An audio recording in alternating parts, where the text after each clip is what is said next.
When I proposed to Megan, I thought I was the luckiest man alive. We had been together for 3 years, and they were good years. I'm a private person by nature. I run a logistics company that I built from the ground up. It's demanding work, but it's mine, and it's been successful. Megan was the opposite. She was bright, social, and loved being the center of attention. I thought we balanced each other out. She brought the sparkle, and I provided the foundation. The problems started, as they often do, with the wedding planning. Suddenly, our life wasn't about us anymore. It was about the image of us. The wedding wasn't a celebration of our commitment. It was a production, and Megan was the star, director, and producer.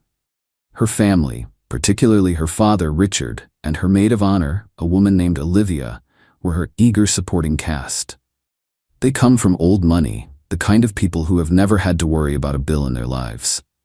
They tolerated me because I made Megan happy and, more importantly, because I could afford the lifestyle she wanted.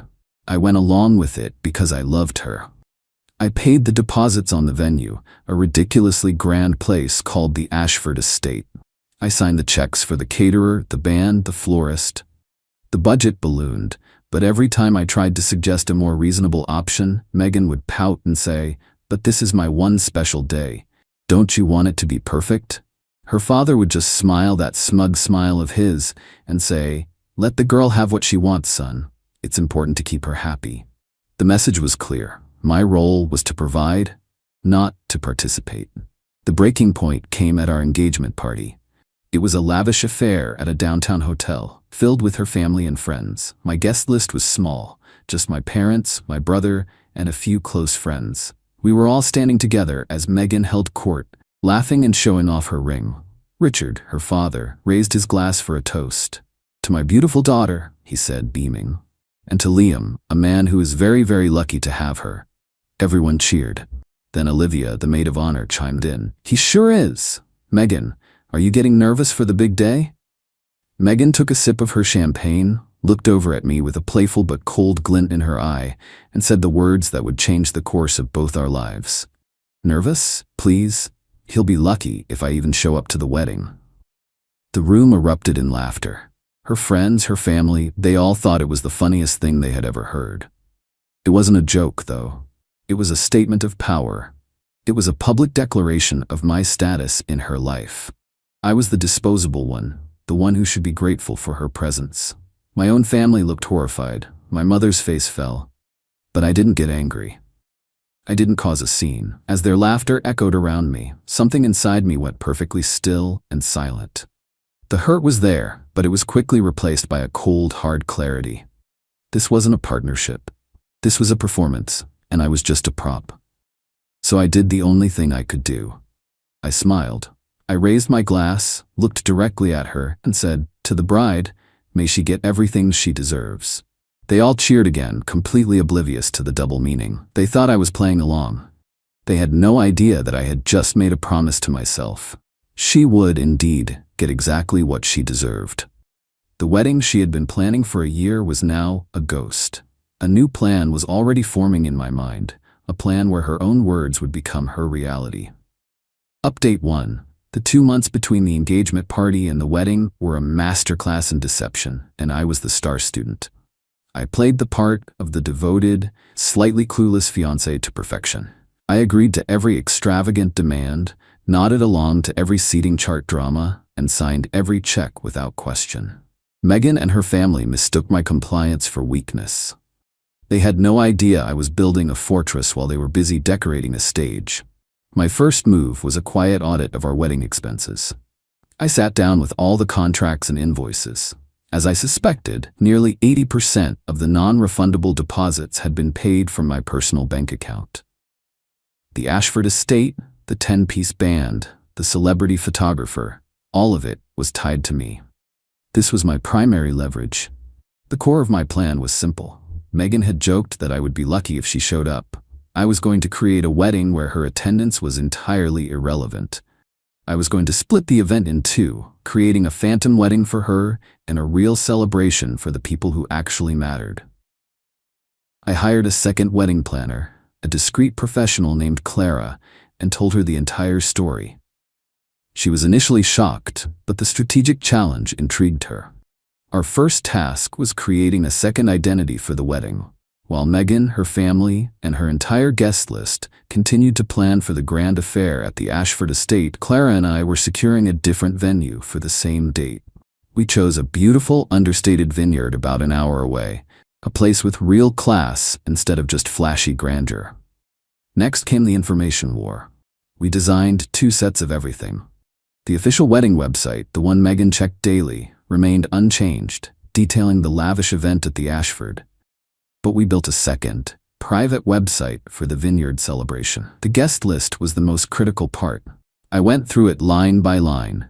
Every single one of Megan's friends and the majority of her family were on the Ashford list. My family, my friends, and a handful of her relatives, an aunt and a couple of cousins who had always been kind and genuine to me, were on the vineyard list. We sent out 2 sets of invitations. They looked nearly identical, with the same high-end paper and calligraphy. The only difference was the venue address and the details on the enclosed card. For the vineyard guests, the card included a note about the celebration being an unplugged event, asking them to refrain from posting on social media until the following day. This was crucial to prevent any information from leaking out. Managing the vendors was the most complex piece of the puzzle. I contacted the caterer, the band, and the florist. I told them there had been a last-minute, unavoidable logistical issue with the Ashford estate and that we were moving the event to the vineyard. I offered to pay a significant inconvenience fee to each of them for the change of plans. Money talks, and they all readily agreed, signing updated contracts with the new location. They were instructed to direct any and all future communications exclusively through me and Clara. But what about the Ashford estate? Canceling would mean losing the massive deposit. I wasn't going to let that happen. Instead, I called the event manager at Ashford and told her we were drastically scaling back our plans. I spun a story about a family emergency requiring us to reallocate our budget. I told her we would no longer need the full catering service, the band stage, or the elaborate floral arrangements. Instead, we would just need the main hall for a simple cocktail reception, a bar, some appetizers, and a sound system for a playlist. The manager was disappointed but accommodating. The contract was amended. So, on the morning of the wedding, 2 separate realities were set to unfold. In one reality, Megan was preparing for her dream wedding, a massive, opulent event where she would be the queen. In the other, I was preparing for a celebration of my own, surrounded by people I loved and respected. The day before the wedding, I did one final thing. I had a large, professionally printed sign delivered to a trusted friend who lived near the Ashford estate. He was instructed to have it set up in the grand entrance hall at precisely 4 p.m. the next day. That evening, Megan was giddy with excitement. She kissed me and said, "Tomorrow is going to be the best day of my life. Are you ready to be the luckiest man in the world?" "I'm ready for a day I'll never forget," I replied, looking her straight in the eye. She smiled, completely missing the cold resolve behind my words. She thought she was the one in control. She thought the joke was on me. She had no idea that the punchline was just hours away, and she was it. Update 2. The morning of the wedding was surreal. I woke up early and went for a run, a sense of calm washing over me. There was no nervousness, no anxiety, just focus. I sent Megan a simple text, "Can't wait to see you at the altar. Today is the start of everything." She replied with a string of heart emojis. My groomsmen, who were all in on the plan, met me at my hotel suite. There was no talk of the wedding. We just played cards, had a good lunch, and talked about old times. Around 2 p.m., we got dressed and headed out. Not to the Ashford estate, but to the vineyard. Meanwhile, I was getting updates from Clara, my planner. Megan's morning was a flurry of activity. Hair, makeup, photographers, bridesmaids, the whole production. She was posting constantly on social media, behind-the-scenes shots of her getting ready, with captions like, "The Final Countdown," and "Future Mrs. Hamilton." She was building the narrative, creating the online spectacle she had always dreamed of. At the vineyard, our guests began to arrive. My parents, my brother, my closest friends. They were greeted with champagne and a stunning view. The atmosphere was relaxed and joyful. It felt real. It felt like a celebration, not a performance. Back at the Ashford estate, a different scene was unfolding. Megan, her bridesmaids, and her parents arrived in a fleet of limousines at 4:30 p.m., ready for the grand entrance.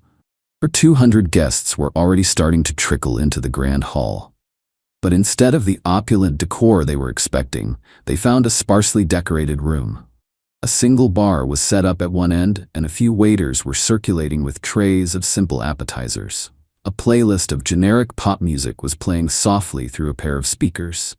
And in the center of the entrance hall, on a large easel, was the sign I had arranged.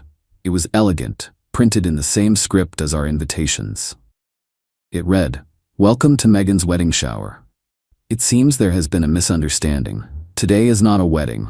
It is a celebration of Megan, a woman who knows what she wants." In her own words, at her engagement party, her fiancé would be lucky if she even showed up. As it turns out, he is indeed a very lucky man. Please enjoy the cocktails and appetizers. They are a gift from him. Clara had a contact on the waitstaff at Ashford who was feeding her live updates. The initial reaction was confusion. Guests were milling around, whispering, looking for me and my family. Megan, upon seeing the sign, apparently froze. Her mother read it and let out a small shriek. Her father Richard read it and his face turned a deep, furious red. Megan started frantically calling my phone. It went straight to a voicemail I had set up that morning. The message was simple. "You have reached Liam. I am currently unavailable as I am celebrating a very special day with my loved ones. If you are calling from the Ashford estate, please enjoy the party. You've earned it." Chaos erupted. Her guests, realizing they were part of a public humiliation, started to leave in droves. Richard was reportedly screaming at the Ashford event manager, who calmly presented him with the amended contract showing the scaled-back arrangements. The celebrity photographer, realizing there was no wedding to shoot, packed up his gear and demanded to know who was paying his day rate. While her world was imploding, I was standing in front of my own guests at the vineyard. I took a microphone, and the crowd grew quiet. "Welcome, everyone," I began. "I know you all came here today expecting a wedding, but plans have changed. 3 months ago, at my engagement party, my then fiancée made a joke. She said that I would be lucky if she even showed up to our wedding, and it made me realize something. She was right. I am lucky. I'm lucky to have realized that I deserve a partner who values and respects me. I'm lucky to be surrounded by people who genuinely love and support me, all of you." I raised my glass. So today is not a wedding. It's a celebration. It's a celebration of honesty, of self-respect, and of new beginnings. The food is delicious, the band is fantastic, and the bar is open. Thank you all for being here with me, to new beginnings. The vineyard erupted in cheers. It was the most honest, joyful moment of my life. The rest of the evening was incredible. We ate, we drank, we danced. My friends and family surrounded me with so much love and support. There was no pretense, no performance, just a real party. My phone was turned off, but Clara was still getting updates. Megan had a complete meltdown in the lobby of the Ashford. Her father had to essentially carry her out. Olivia, the maid of honor, was reportedly in tears, not for Megan, but because her meticulously planned social media posts for the day were now ruined. The story was already starting to spread. The few guests who had remained at Ashford were texting and calling everyone they knew. The joke had become the punchline, and Megan was at the center of it. She wanted to be the star of the show, and now she was, just not in the way she had ever imagined. Final update. The fallout from what our friends now call the wedding that wasn't was swift and spectacular. I kept my phone off for a full 24 hours, enjoying a quiet day of recovery with my family at the vineyard. When I finally turned it back on, it was a digital war zone. Hundreds of missed calls and texts from Megan, her family, and her friends. The messages ranged from furious threats to tearful, pleading apologies. I read none of them. I simply handed my phone to my lawyer and had him handle all future communications. The financial consequences hit Megan and her family hard. Her father, Richard, had tried to dispute the charges for the scaled-back event at the Ashford estate, but the amended contract I had signed was legally solid. He was on the hook for the bar tab and the staffing costs. The real pain, however, came from the vendors they had hired personally. The custom dress she had ordered, the hair and makeup team for 10 bridesmaids, the limousines. All of those contracts were in her name, and the vendors demanded payment in full. My lawyer's first official act was to send a formal letter to Richard. It was a simple accounting of the wedding expenses. It showed the massive deposits I had paid for the original, lavish event, all of which were now forfeited. It then presented Richard with a bill for Megan's share of the engagement party and a few other joint wedding expenses she had put on a shared credit card that I had since closed. It was a clear message. The Bank of Liam was permanently closed. The social humiliation was, by all accounts, far worse. The story became local legend. Megan, who had cultivated an image of being a perfect, sought-after socialite, was now a cautionary tale. Her joke from the engagement party was repeated everywhere. She became the woman who was so arrogant she literally didn't show up to her own wedding, only to find out there wasn't one. Many of her friends, especially the ones who had been publicly embarrassed at the Ashford, distanced themselves from her. Her social circle, which she valued above all else, crumbled. Olivia, the maid of honor, was particularly devastated. Her reputation as a social influencer took a massive hit. She was seen as part of the joke, part of the mean-spirited clique that had been publicly humbled. Her online brand, which was built on being at exclusive events, was now associated with the most exclusive event of the year, the one she wasn't actually invited to. About 2 weeks after the event, I received a package at my office. It was from Megan's aunt, one of the few relatives I had invited to the vineyard. Inside was a beautiful handwritten card. It said, "Liam, I am so sorry for my family's behavior. What you did took incredible courage. You deserve a lifetime of happiness with someone who truly sees you. Thank you for including me in your beautiful celebration of self-worth." It was a small gesture, but it meant the world to me. I did eventually agree to meet with Megan, one final time. We met at a neutral coffee shop. She looked tired and small, the arrogance completely gone. She tried to apologize, to explain that it was just a joke, that she had gotten carried away with the wedding planning. I listened patiently. When she was finished, I just shook my head. It wasn't just a joke, Megan. It was the truth. It was how you saw me. It was how you all saw me. I was just the guy paying for the party. You didn't respect me. And a marriage without respect is just a business transaction, and it was a bad deal for me. She asked what she could do to fix it. "Nothing," I said. "You can't fix this. All you can do is learn from it. You wanted to be the center of attention on your wedding day. You wanted everyone to be talking about you. And they did. You got exactly what you wanted." I stood up, wished her well, and walked away. That was the last time I ever spoke to her. I heard through the grapevine that she and her father are no longer speaking. He blames her for the public embarrassment and the financial loss. She has since moved out of the city to live with a relative, trying to escape the story that now defines her. As for me, I'm doing better than ever. The celebration at the vineyard wasn't an ending, it was a beginning. It was a declaration of my own value. I spent a lot of money on a wedding that never happened, but I consider it the best investment I've ever made. I paid for a very expensive lesson, but the freedom and self-respect I gained are priceless. I learned that the right partner doesn't make you feel lucky to be with them. They make you feel lucky to be yourself. And that's a truth worth celebrating. She said, "I'm not canceling girls' night just because your mom's in the hospital. She'll be fine." I didn't argue, but when she came back the next morning, the empty apartment told her everything she needed to know. My mom is the toughest person I know. She raised me and my sister on her own, working 2 jobs and never once letting us see her sweat.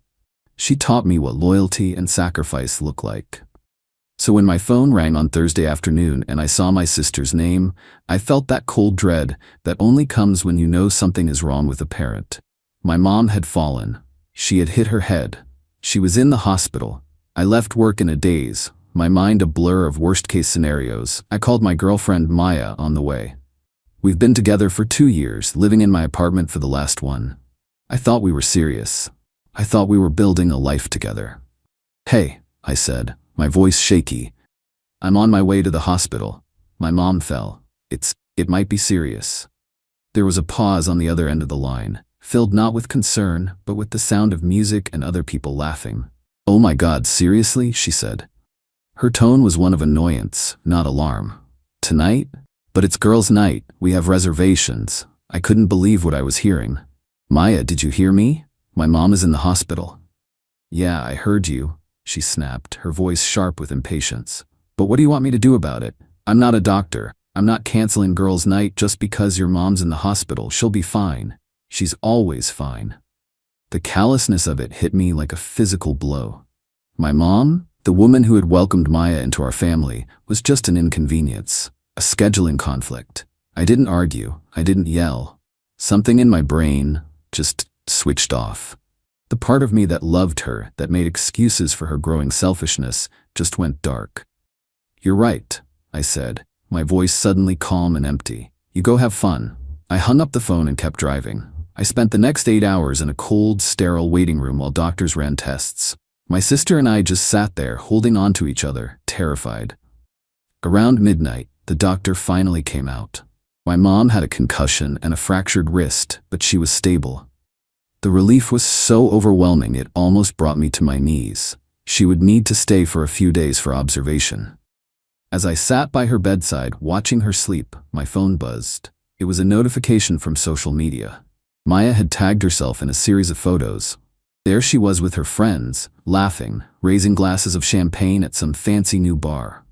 The caption read, "Some things are just too important to cancel." And in that moment, sitting in the quiet hum of the hospital, I knew my relationship was over. But it wasn't going to be a simple breakup. It was going to be a complete and total reset. She thought my mom was an inconvenience. I was about to show her what a real inconvenience looked like. She thought some things were too important to cancel. I was about to cancel her entire life. Update 1. I didn't leave the hospital until the sun came up. I spent the night in that uncomfortable visitor's chair, watching my mom's heart rate on the monitor and making a plan. My grief and fear from the night before had cooled into something hard and clear. Resolve. Maya hadn't just disrespected me, she had disrespected my mother. That was a line that could never be uncrossed. Before I left, I spoke with my mom's doctor. He said she'd be discharged in 2 or 3 days, but she would need round-the-clock care for at least a few weeks. She couldn't be alone. My sister had kids and a job she couldn't leave. The responsibility was mine, and I knew exactly where she would stay. My first call was to a 24-hour moving and logistics company, not a regular moving company, but one that specialized in discreet, high-speed corporate relocations. I explained the situation. I needed an apartment completely cleared out, with one person's belongings packed and moved to a storage unit, and the rest of the furniture removed and stored elsewhere. I needed it done in the next 6 hours. The dispatcher quoted me a price that would make most people faint. I told him to double it if his team could be there in 30 minutes and be gone before noon. They were there in 20. While they worked, I made other calls. I called the management company for my apartment building. I explained that my cohabiting girlfriend was no longer a resident and that I needed her key fob deactivated immediately. Since she was never on the lease, it was a simple, straightforward process. They confirmed it would be done within the hour. Next, I called my bank. I had a joint credit card with Maya, which I primarily paid for. I reported the card lost and had it canceled.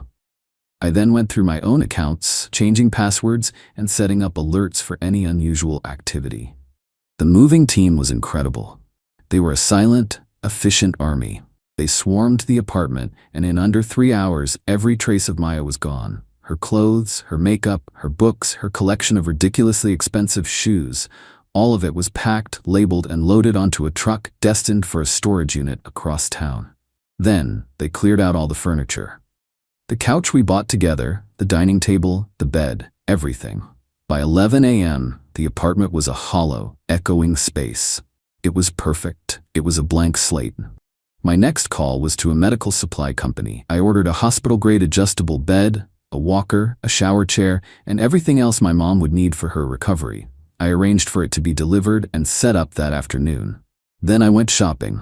I bought new bedding, soft towels, and groceries. I bought all of my mom's favorite things, the tea she likes, the brand of cookies she loves, the puzzle books she does to keep her mind sharp. I was transforming the apartment from a home I had shared with a selfish stranger into a sanctuary for the most important woman in my life. Around 1 p.m., as I was setting up the new bed in the master bedroom, my phone buzzed. It was a text from Maya. So hungover. On my way home. Don't forget to pick up my dry cleaning. I didn't reply. I just looked around the empty apartment, at the hospital bed in the center of the room, and felt a profound sense of peace. She was coming home, but not to the home she was expecting. She was about to walk into the consequences of her choices. The empty apartment wasn't just about revenge. It was a statement. It was the physical manifestation of the emptiness she had shown me when I needed her most. Update 2. Maya arrived home around 2:30 in the afternoon. I wasn't there. I was back at the hospital with my mom, but my video doorbell captured the entire glorious moment. The footage is something I will treasure for the rest of my life. You can see her walking up to the door, sunglasses on, fumbling in her purse for her keys. She tries her key fob. Nothing. She tries it again, a look of confusion on her face. She tries the manual key. It fits, but the deadbolt I had the building maintenance change that morning doesn't turn. The confusion turns to annoyance. She starts banging on the door, yelling my name. After a few minutes of this, she pulls out her phone. My phone, sitting on my mom's bedside table, starts ringing. I glance at the screen and decline the call. The doorbell footage shows her staring at her phone in disbelief. She calls again. I decline it again. This is when the panic starts to set in. She starts pacing back and forth on the welcome mat, running her hands through her hair. She calls her friends. Her voice a high-pitched shriek that the doorbell microphone picks up perfectly. He locked me out? All my stuff is in there. Can you believe him? After about 20 minutes of this public meltdown, she finally gives up and storms off. The texts started a few minutes later. A flood of them. They started angry, full of accusations and threats. Then they shifted to confusion, asking what was going on. Finally, they devolved into pleading messages, asking me to just call her. I didn't respond to a single one. That evening, I sent her a single, simple email. The subject line was "Your new address." The body of the email contained the address of the storage facility, the unit number, and the access code. It also included a scanned receipt showing that the unit was prepaid for 1 month. The email ended with one sentence. "All of your belongings have been safely stored. Please retrieve them at your earliest convenience." The next day, the real war began. Unable to reach me, she unleashed her friends. They started a smear campaign on social media, posting vague but pointed stories about a toxic ex who had thrown their friend out on the street with nothing. They painted a picture of me as a controlling monster. This was the move I was waiting for. I had been documenting everything.